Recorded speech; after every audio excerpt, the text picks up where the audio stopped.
A moment of silence as Margaret Skinner shares a piece with us.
I feel really privileged to be here today to pay tribute to Carey. I feel that I can call him an old friend and colleague, for I first met him here at what was then University School in 1959. We go back a long way, to the days when young resident teachers or masters were involved in classroom teaching, daily sports, dormitory life. We shared our meals in Brown Hall. We got to know each other very well. We got to know our students even better. Seeing them under those circumstances, we knew what the students were going to do before they knew themselves.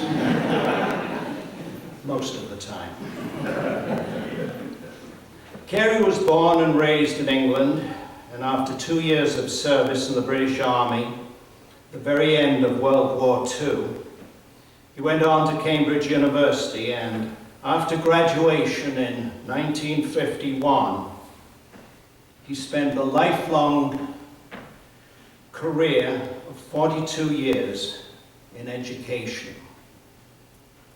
It was a good choice of profession for a fine teacher and for a fine role model.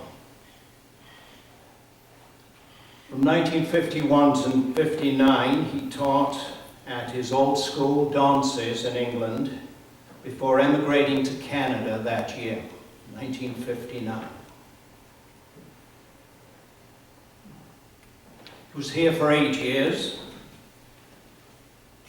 And then in 1967, he moved to Vancouver, where he was head of Athlone School in that city. And he returned here to Victoria to St. Michael's University School in 1973. 20 years later, in 1993, Carey took his retirement. And it was a well-reserved retirement, and thinking back to 1993, there was a wonderful party which was held in his honor at that time. It was really well-deserved and a memorable occasion for a fine career. During the 20 years between 73 and 93, Carey was head of the junior school.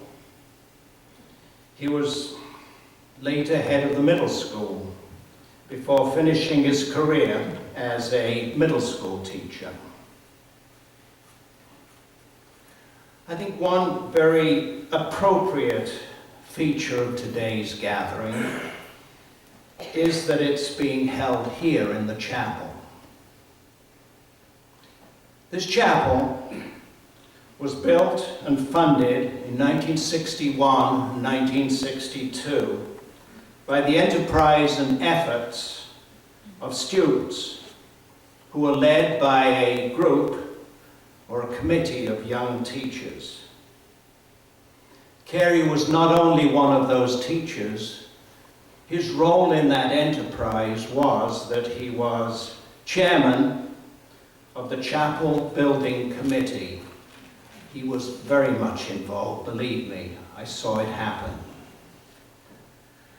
He also took part in the construction work. He swung a hammer. And he developed skills which were put to very good effect a few years later when he assisted in the building of his own home, his own lovely home on Ardmore Drive. What is probably not known about Carey is that he was a fine athlete,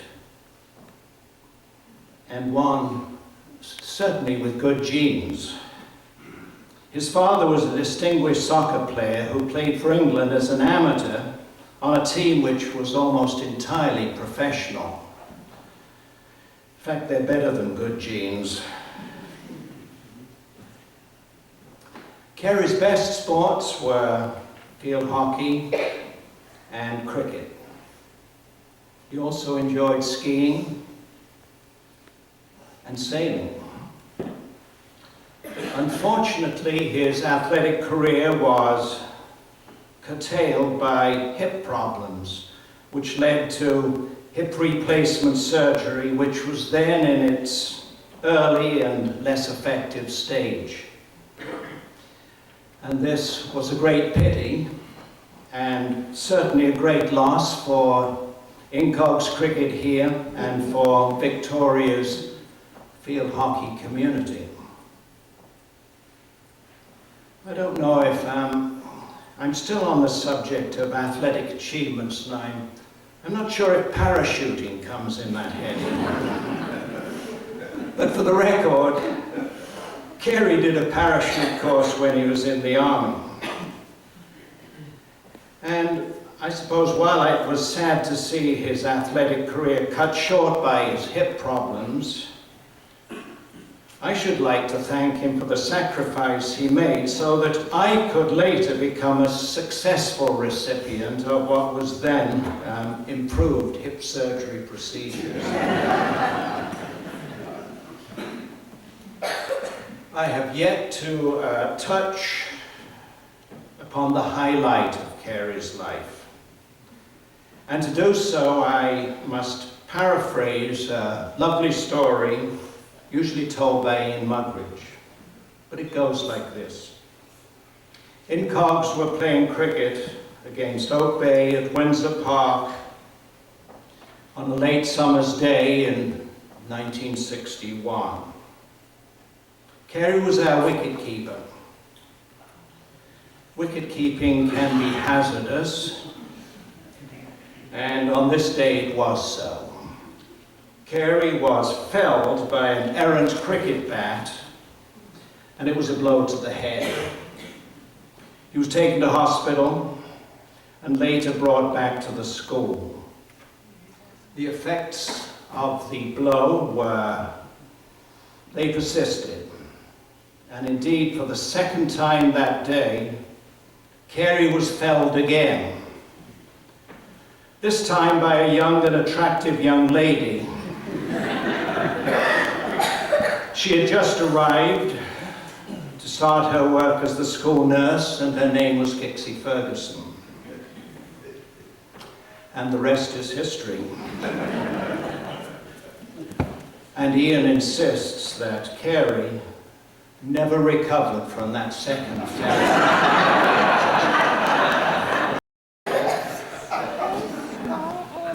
Carey and Kixie were married in the summer of 1963, and as everyone here knows, they were a devoted couple.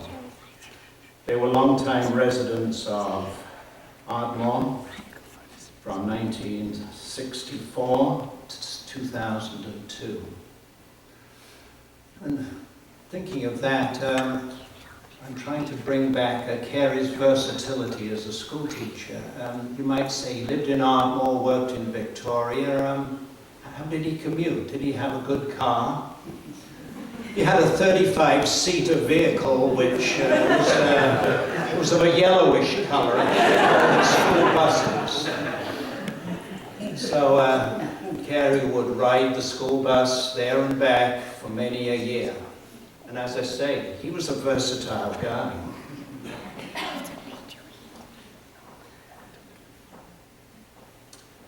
Of course, going back to the house in Ardmore, this is where the Creek family were raised. And they're all here today, of course. Hamish, Ben, Nicola, and Kanina. And thankfully, they have provided Carey and Kixie with 9 grandchildren. So it's good to see the family here today, as many as can be here. This is a particularly sad time for the Creek family. And I know that our sympathy goes out to them all for the loss of their husband, father, grandfather. I visited Carey 3 weeks ago and was amazed at his cheerful and upbeat demeanor.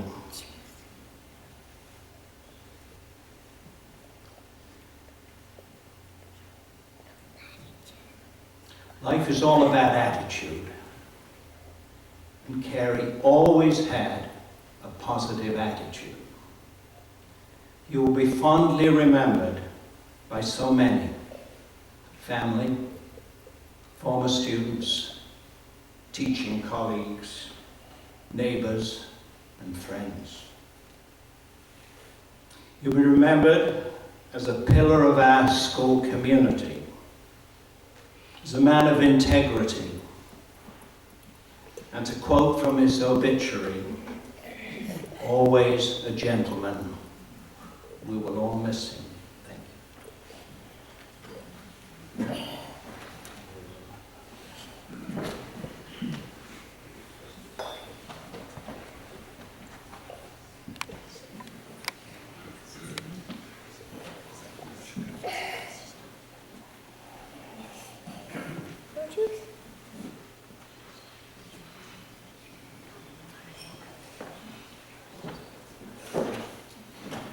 We're just getting the slideshow going, just one moment.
Wow, I did so much better than the dry runs.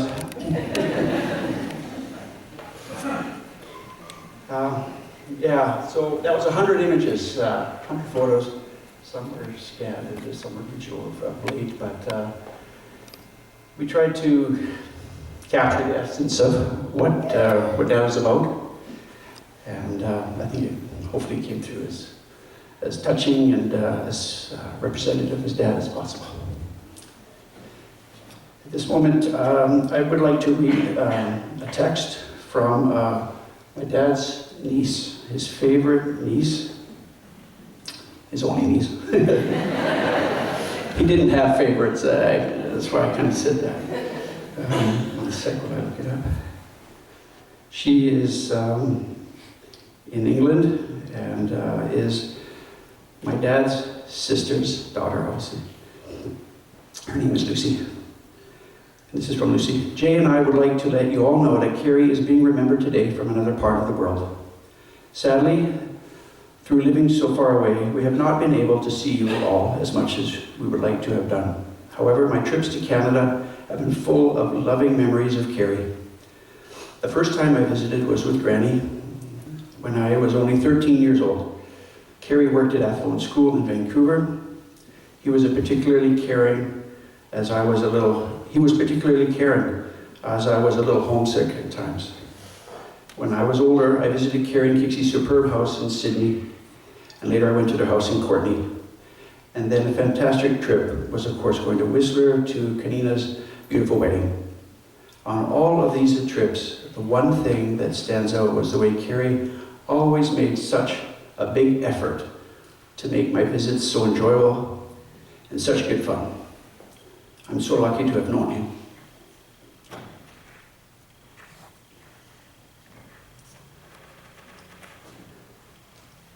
For those of you who don't know me, my name is Hamish, the eldest son of Carrie and Casey. And basically, I'm going to do my best to get through this. If you know me, I'm going to be carved. And it comes out in the way of kind of tears and stuff like that, so I'll do my best. I just first of all want to thank all of you for coming, really. You know, this is a beautiful Saturday, and there's so many things that you could be doing. But it touches our family's hearts to see you all here and to support us, the family. And this is awesome. We didn't expect this, although Rob did caution me that there could be more than 20. So thank you all for coming. And I really want to thank those people who have obviously come from a distance. Even some have come from off the island, so I really appreciate your effort to get here and to be part of us today. So thank you very much. And especially thanks to Rob also for sharing his thoughts. And you know, just hearing Rob's voice, just kind of, there's something comforting in that. And he means a lot to our family. So I really didn't know what to talk about, being the oldest son. I was kind of there from pretty much the beginning. So, minus 9 months.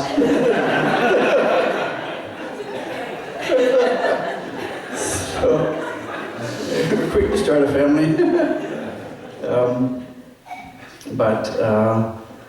You know, I do ask, you know, who is Dad? Who is Carrie to you? And for a lot of you, he was a colleague, contemporary. Some of you, he was your teacher. Maybe he was your friend. Maybe he was also obviously a son, and he was a brother, a father, a grandfather. He was an uncle and a husband. So he had lots of hats and lots of roles.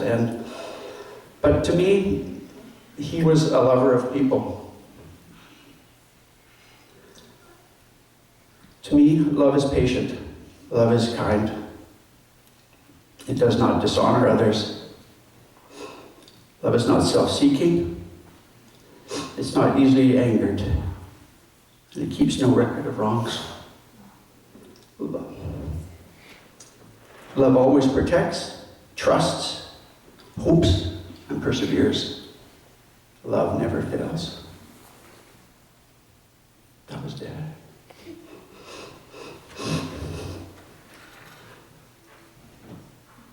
Sorry. Okay.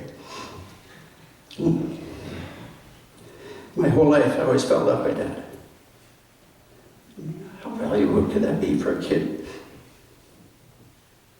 You know, stable family, wherever we went, in Vancouver, Sydney, Victoria, wherever we say.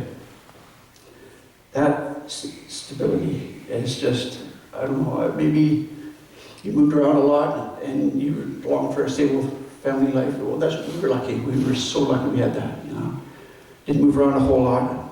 Had Ardmore for close to 40 years. And a few years in Vancouver. But, you know, that was kind of not really the rock, but just having that stable home life is so valuable. I really appreciate that. For Dad, like Rob said, sport was important to Dad, just as his father was, as Rob referred to. And I'm proud of my grandfather for playing for England. It's not often you get to play for your country. Certainly as an amateur, competing with the professionals. But he was an amazing athlete, and I didn't get to see Dad because, you know, the hip issue that he had for many years. But sport, he was always encouraging of sport in our family. I played soccer, and I did track and field, and he was always, you know, I got pictures of him, you know, with a stopwatch on the track and field course, and being involved in the school life. And he was always proud of us as kids when, you know, we did well in sport, whether it was basketball, running, rugby, didn't matter. And I remember one year, it was the Howard Russell Cup final, and my brother Ben was playing for Parkland, and they played St. Mike's in the final. So he didn't matter who won, really. If St. Mike's won, he did great. If Parkland won, Ben won, you know. So I was in the family. So that was a memorable moment where Parkland did win that year. One and only time. So Dad was proud of Ben's accomplishment there on the field. And even at Ardmore, I have to say, in our basement there was a ping pong table, and I had a buddy who's here, and he and I would play ping pong a lot. And Dad, I guess, got the ping pong table because, well, he wanted to beat me, I guess. But I played him as often as I could, and you know, I never, ever beat him. He always somehow pulled out a win. I was amazed. I never knew that he would play. I mean, I wasn't a professional, but I just longed to beat him even once. Never happened. So, yeah, it was memorable. I don't know if that's called sport, but he was good with hand coordination and rackets in general. And, yeah, he always encouraged us. You know, he appreciated effort, he appreciated skill, and he appreciated results, obviously. Why he kept going back to the Vancouver Canucks, I'll never know. But that was his favorite team.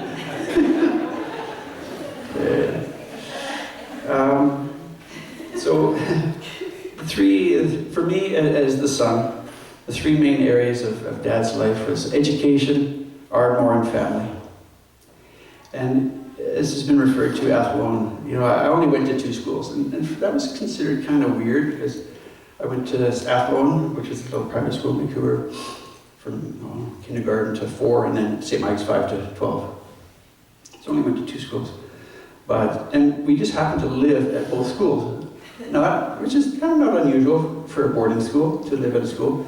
But when your mom and your dad and your brothers and your sisters are there also, that can kind of feel different, you know? So we lived at both schools, and it's just the way it was. So, yeah.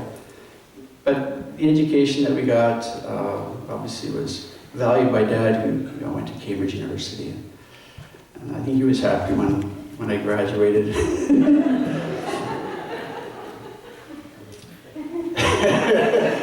Inside joke. Some of us didn't. Ardmore, as has been referred to, and a lot of those images were from Ardmore, and I hope you appreciate the one with the bus. I think Rob got it wrong. It was actually 72-seater, I think, that bus. We stared at that thing for years. When the numbers of students went down, we got the toaster. It was called the toaster. It was like that school bus, chopped in half, and then it sat in our driveway, not near the bottom of our driveway. But Dad was the bus driver, as well as a teacher and all that. And, I would. Eventually, it's funny because that school bus was seemed to be so much a part of my life, and I was the only one to come to St. Mike's. My brother and sisters went to local public schools in Sydney, and I got to come here.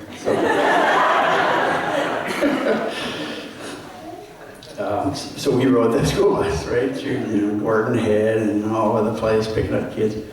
But I usually there was a prize at the end of the year called the Never Absent, Never Late. I don't know if you remember that. I got that a lot. I don't think Dad ever missed a day. I think he was never sick for 30 years straight or something. Because every year I get that prize. Although one year, I have to say this, it sort of bugs me, but we were heading down the Pepe Highway. We turned onto Sayward, which is kind of a steep road down to Cordova Bay, and it was sheer ice that morning. And Dad sort of got to the top and saw the cars kind of fishtailing up the hill, and he thought, oh, here I'm coming down the hill with this huge bus full of kids. And so he kind of just crawled down, but then it started going sideways, and at one point we were completely sideways, blocking everything, and somehow he managed to swing it back around. It took like half an hour, and that year I didn't get my Never Absent. I think we were late by 10 minutes. It kind of bugged me. So anyway, the school bus.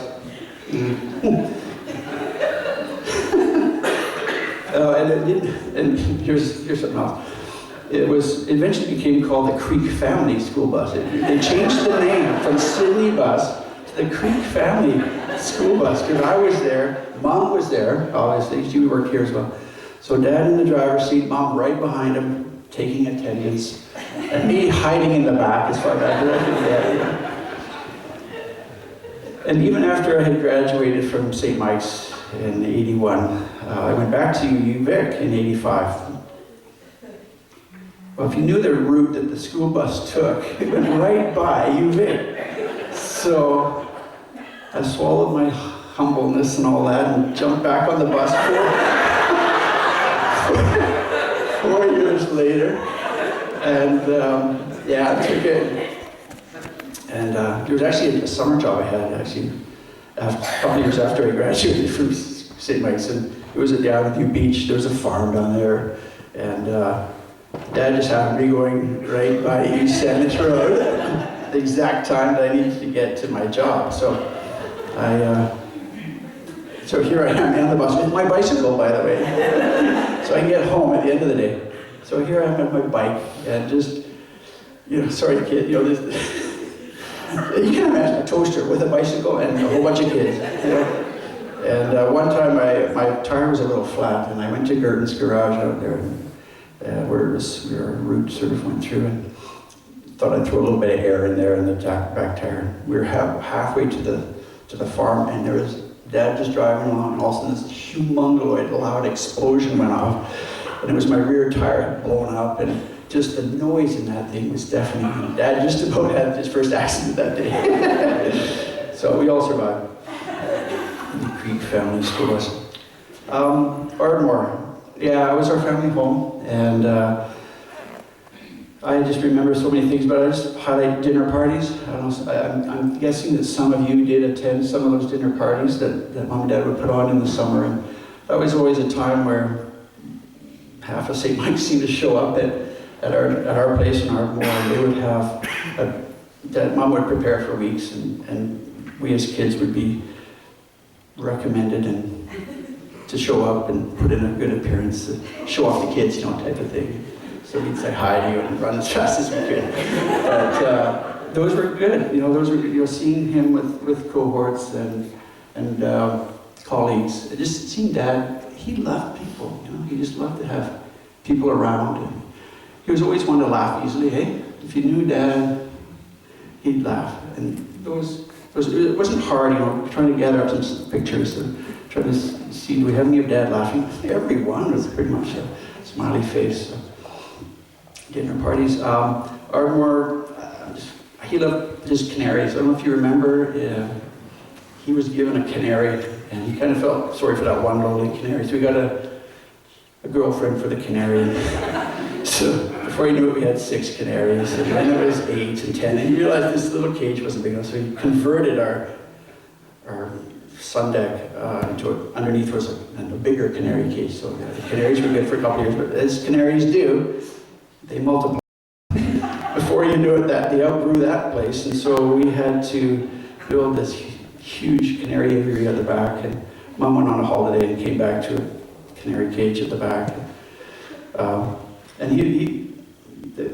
people would walk along Ardmore Drive, and they'd get past our place, and they would hear these birds singing away, and they would stop, and I'd always be amazed because I was so used to it.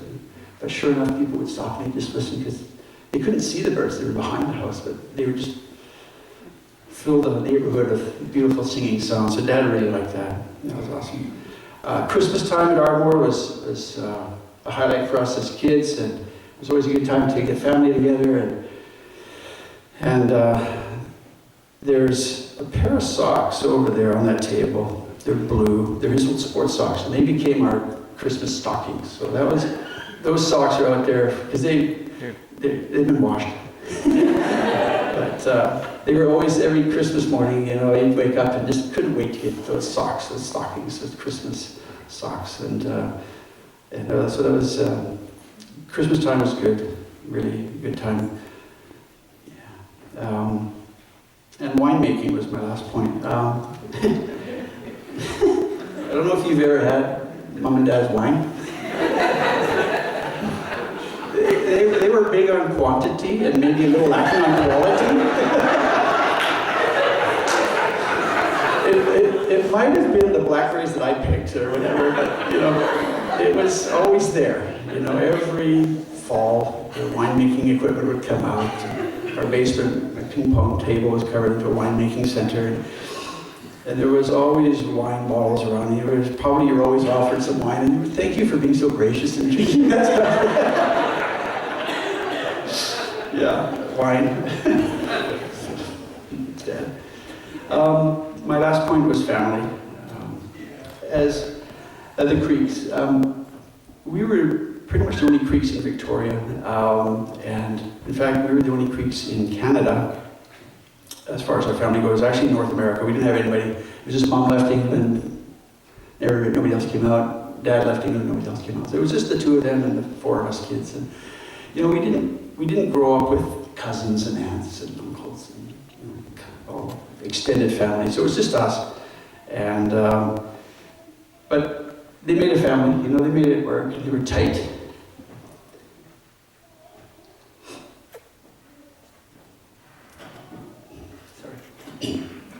Yeah, they were inseparable. You couldn't say Carrie without Kixie and Kixie without Carrie. It's just, they were just together. And it was, as a kid, it was kind of weird because they were never separated. But as I look back, it was good. It was awesome, to have your parents they're always doing something together. Usually, some sort of project or some sort of activity. And they worked together, they traveled together, they did everything together, right? And so family was a big thing for Dad, I guess.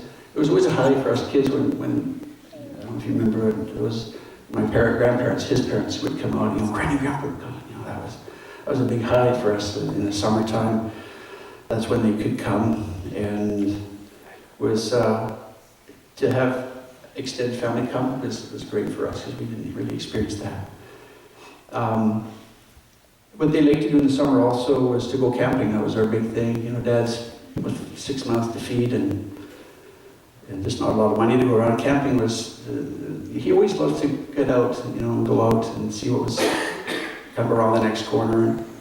He would, we had many, there was that one picture where, I don't know if you noticed, Nick was coming. There was one with the big sleeping bag and 4 kids. And it was just always wet and damp over in Long Beach. I was so happy when they started going to Miracle Beach on the other side of the island. It was so much better. But camping was kind of what we did as a family.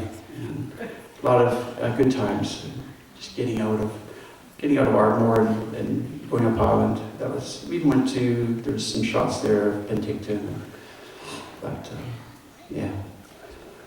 So eventually, obviously, as the kids grew up, we all moved out, and then the grandkids started to come, starting with Jade and Jared and Maxine and of course, after a while, I lived in Victoria for many, many years. Long after Nicola moved out of town, Ben and Kanina, they all took off, and it was just me, Mom and Dad, and with 5 grandkids up in Courtenay, and they would kind of look at me and go, "You're not even married, you don't have any kids." We're going up to Courtenay, So the pull of family was so great. They just said, "Victoria, we're done. We're going up to Courtenay." And they had a good number of years up there, being closer to family. And eventually I met my wife and had my kids. And it was so nice for us to have them come back to Victoria and to spend several years having my father with my kids. I wanted to have that relationship because he was such an awesome guy.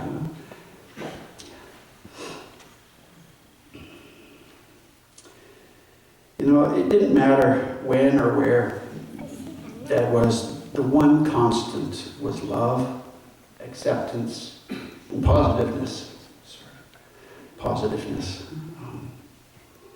He loved family get-togethers. He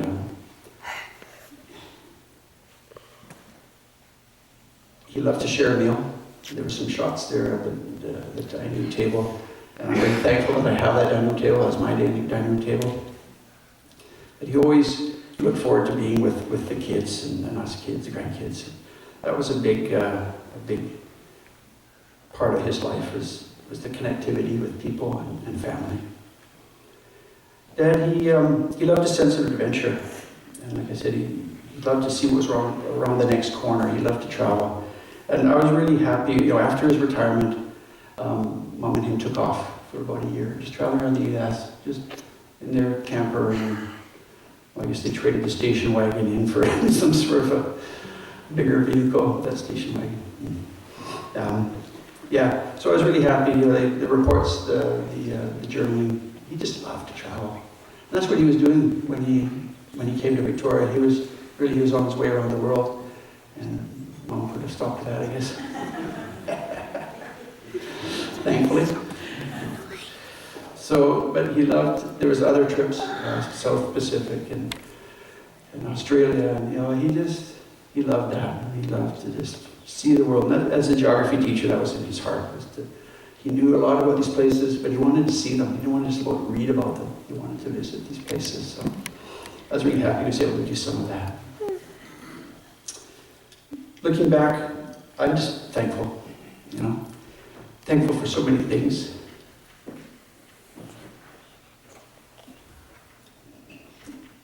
Happy childhood, stable family life, unconditional love. He wasn't perfect, but he seemed pretty close to it. As a parent myself, I'm amazed at what he was able to do with 4 kids. I struggle with my 2 kids, but he had 4 kids, but he did a great job, especially on me.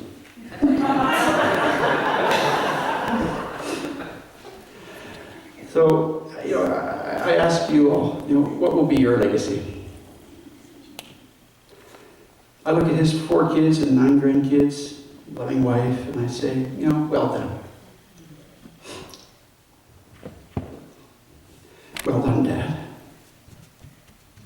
The school, it has a motto, and it's stuck with me since we had to memorize it in 1973 or whatever it was. It's Nihil Magnum Nisi Bonum. And you know, Dad did speak some Latin, and he kind of surprised me. You remember his Latin, I don't know why, but he, it means, you know, nothing is great unless it is good.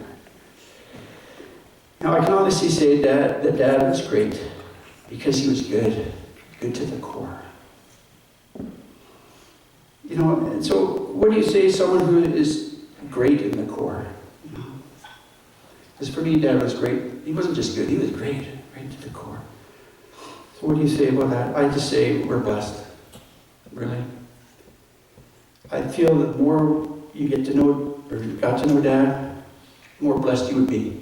I just really believe that. You know, he just was a giver of life. So you know, we're just all blessed, I think, by Carey Creek. Look at that.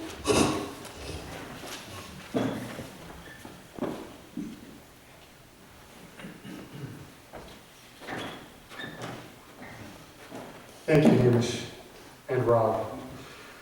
We've heard a large number of memories, and it's important to note in the midst of it that Carey himself held on to the memories that he treasured. At the table at the back, you'll have a chance to look at a few pieces. There are 2 horses there that he first played with when he was 3 years old. There's a little dog called Rattler. If you turn the little tail, his head bobbles. And this is clearly the incarnation of the Velveteen Rabbit because there is no hair on it. There's a sports bag that his godfather gave him when he was 21 years old. There's a tennis ball that doesn't just represent the ball that he used to throw at students if they were inattentive, but perhaps is the ball that he threw at people.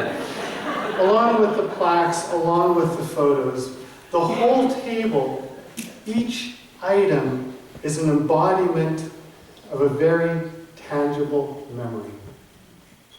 So, Carey had his memories, and we have our own, about a man who was a fine teacher and fine role model, who was a devoted husband and father, a man who was cheerful and upbeat with an easy laugh, who lived his life with integrity as one who loved the people around him. The formal part of the sharing of memories is over, and it's time now for us all to enjoy a few more with a little bit of food, perhaps a beverage. Most importantly, each other, and all in memory of this wonderful man. Go in peace.